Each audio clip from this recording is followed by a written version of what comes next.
Sanibonani bafowethu, South Africa yonke jikelele. Sengibiziwe phakathi ezweni laseZimbabwe endaweni yakabulawayo. Laphana ke ngolwesine lona sibheke kuwo kwi-radio Sky Metro. Sky Metro is www.skymetrofm.co.za. Laphana no DJ udumile, uDJ wama-jokes uzobe khona Sky Metro eZimbabwe, ezweni laseZimbabwe. Ngizolenda khona nje eZimbabwe ngoLwesithathu eJoshua Mqabuko Nkomo Airport. La ngithi wonke umuntu akalindele, futhi siyamema siyanxenxa wonke umuntu wase-South Africa, wase-USA, wase-Zimbabwe, wase-Kenya, wherever you are, where we will be able to watch. Sicela ukuthi ufone station masengiphakathi. Ngizobe ngikhuluma ngesintu, ngizobe ngikhuluma ngenkolo, isintu nenkolo. Sithi wonke umuntu mangiye laphana ngiyele Khehlelezi kodwa ngiyomela iSouth Africa, siyophakamisa igama lase-South Africa.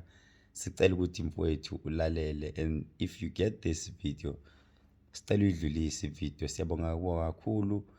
Siphinde sibonge kubaphathi bonke baseZimbabwe, sibonge kwi-social media yaseZimbabwe, sibonge nalabo abala eSouth Africa abahlala eZimbabwe abathe mabezwa uKhehlelezi ekhuluma kwizinkundleni zokuxhumana, bebona imisebenzi yami, babona ukuthi kufanele ukuthi impela afike lapha kwisikhondla somsakazo waseZimbabwe. Siyanithanda siyi-South Africa sonke, sithi thina siyohlala sizehlisa kunina. Siyangena-ke, siyatheleka phakathi. Ngizobe ngi-live ko wonke ama-social media platforms wami, la esizobe thina sithi khona zibukele, ucommente.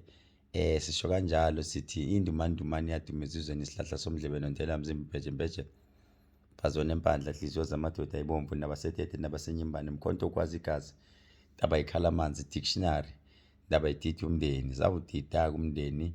Sisho kanjalo-ke ngolwesine siyobe siphakathi ezweni laseZimbabwe. Sithi okungenzeka kubantu kuyena kuyenzeka.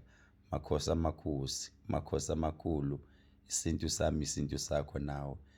Asithi-ke moyithola le video, sicela udlulisele umngane wakho oseyindaweni zehlukahlukene, umtshela ukuthi Khehlelezi uzobe phakathi ezweni lakobulawayo, la azobe khona ngoLwesithathu nangolwesine.